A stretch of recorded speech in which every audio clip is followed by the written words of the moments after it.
వచ్చినాను. ఇక్కడ మెయిన్గా మున్సిపాలిటీ పాయింట్ ఆఫ్ వ్యూలో ఈ ప్రోగ్రామ్ యొక్క ముఖ్య ఉద్దేశం ఏంటంటే ఈ వర్షాకాలం వస్తుంది కాబట్టి సాలిడ్ వేస్ట్ మేనేజ్మెంట్, తర్వాత వాటర్ వేస్ట్ కాకుండా కింద వాటర్ అనేది అసలు అక్కడ బోర్ వేసుకున్నా కూడా వాటర్ అనేది ఇంకిపోయి వాటర్ రాని పరిస్థితుల్లో ఇప్పుడు వచ్చిన జలాలను సద్వినియోగం చేసుకోవడం కోసం ఎక్కడైనా ఇంకుడు గుంతలు కట్టుకొని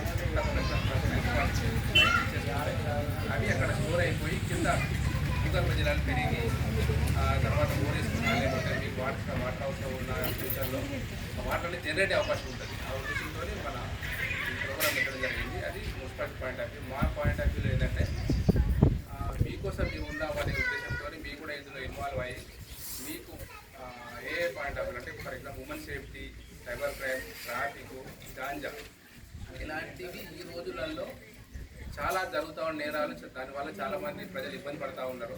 కాబట్టి మీ వంతు జాగ్రత్తగా మీరు ఫర్ ఎగ్జాంపుల్ ట్రాఫిక్ తీసుకుంటే మీరు చూస్తూ ఉన్నారు చాలామంది అంటే ఎంత చెప్పు ఇప్పుడు కూడా నాకు తెలిసి ఇప్పుడు ఎవరైనా మూడు బైక్ వస్తే ఒక్క హెల్మెట్ కనబడట్లేదు.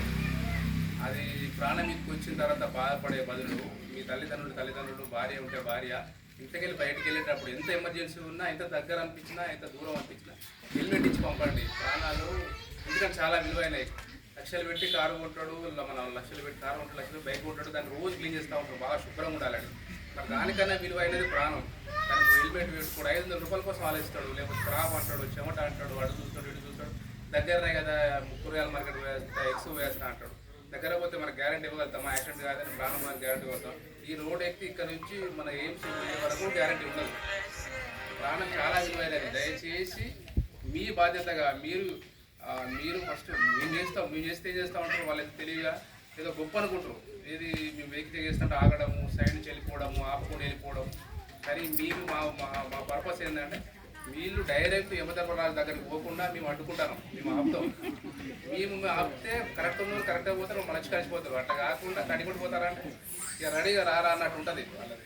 కాబట్టి ప్రాణాలు కూడా చాలా కారణం ఉంటాయండి. కానీ మన నిర్లక్ష్యం వల్ల ప్రాణాలు పోవడం అంటే దాన్ని ఎవరు మెచ్చరు కూడా. ఎవడన్నా తాగి పడిపోతాడు, తాగి కాల్చేరి ఉంటాడు. వీళ్ళు మంచి పని అయిందిరా, కావాల్సిందే వీరికి. తాగి పడిపోయిండు, హెల్మెట్ లేకుండా పడిపోయిండు, ట్రిపుల్ రైడింగ్ వచ్చిండు, రాంగ్ రూట్ వెళ్ళిండు అని మనం తిట్టుకునే పరిస్థితి ఉంటుంది తప్ప వాడు చనిపోయినా కూడా వెతుకునే పరిస్థితి ఉండదు. చనిపోయినా కూడా చనిపోయింది అని బాధపడే పరిస్థితి లేకుండా అయిపోతూ ఉంటుంది. కాబట్టి మీకు వీలైనంత వరకు మీ పిల్లలు ఎవరు ఉంటే వీలైనంత వరకు లైసెన్స్ బైక్ ఇవ్వకండి. బైక్ ఇస్తే హెల్మెట్ పెట్టుకోమని చెప్పండి, సెల్ ఫోన్ డ్రైవింగ్ చేయొద్దని చెప్పండి, జాగ్రత్త రమ్మని చెప్పండి. మీ బాధ్యతగా మీరు చెప్పండి. ఈవెన్ ఏదైనా వర్క్ ప్లేస్ ఉన్నా కూడా, ఏదైనా వర్క్ పోయినా కూడా, ఎవరైనా పని చేసినా కూడా అక్కడ మీరు కూడా ఎవరైనా మన పెట్టినా కదా నో ఎంట్రీ అంటే ఏ వర్క్ ప్లేస్లో కూడా వాళ్ళు కూడా ఇనిషియేషన్ తీసుకొని హెల్మెట్ లేని రావద్దు అనే విధంగా తీసుకుంటే అది పర్సనల్ తీసుకుంటే అవుతుంది. ఏదో మా కోసం హెల్మెట్ పెట్టుకున్నట్టు లేదా మాకేమైనా లాభం వస్తుందా? హెల్మెట్ పెట్టుకుంటే వాళ్ళు ఏమైనా డ్రైవ్ చేసుకొని సేఫ్ ఇంటికి వెళ్తే మాకేమైనా లాభం వస్తుందా? మీ ప్రజలు వాళ్ళ మీద ఆధారపడ్డోళ్ళు, వాళ్ళ భవిష్యత్.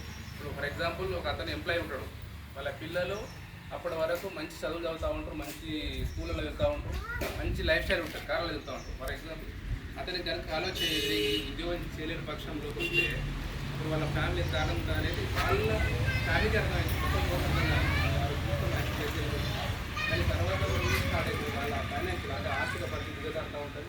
ఇంట్లో పనిచేసేలో ఉంటారు. అప్పటి వరకు మన దగ్గరకు వచ్చి మనం మంచి ఆర్థికంగా మంచిగా ఉన్న మన రెస్పెక్ట్ ఇచ్చేవాళ్ళు కూడా వాళ్ళ ఫ్యామిలీ ప్యూర్ అయిపోయేసరికి ఫైనాన్షియల్ ఇబ్బందినేసరికి కానీ పలకరించని ఆలోచన ఉండదు. దానికి కారణం ఏంటి? మన నిర్లక్ష్యం. ఏమవుతుందని అనే ఒక నిర్లక్ష్యము జీవితాన్ని వాళ్ళ యొక్క ఫ్యామిలీని మొత్తం అట్లా చేస్తుంది. కాబట్టి ఎట్టి పరిస్థితుల్లో ట్రాఫిక్ రూల్స్ పాటించండి. మేము ఎన్నోసార్లు చెప్తాం, ఎన్నో ఫైన్లు చేస్తూ ఉంటాం. ఆ ఫైన్లు విరిగిపోతూ ఉంటాయి కానీ వీళ్ళైతే మారవు. దయచేసి మీ ఫ్యామిలీ మరి చెప్పండి.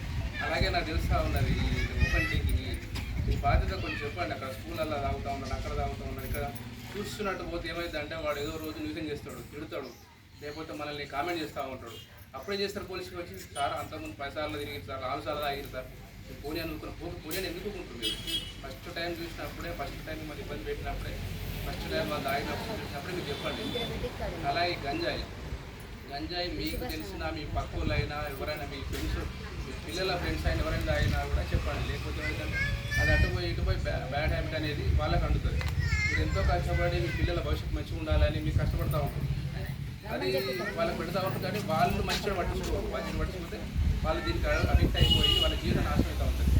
కాబట్టి ఈ గంజాయి విషయం కూడా మనసు పెట్టుకొని ఎవరైనా చిన్న ఇన్ఫర్మేషన్ మీరు చెప్పాం, ఎవరికి చెప్పాం, ఎవరికి వీళ్ళు చాలామంది అనుకుంటారు వాళ్ళకంట అవుతాం వీళ్ళకంట అవుతాం, వాళ్ళు తింటారు వీళ్ళు తింటారు.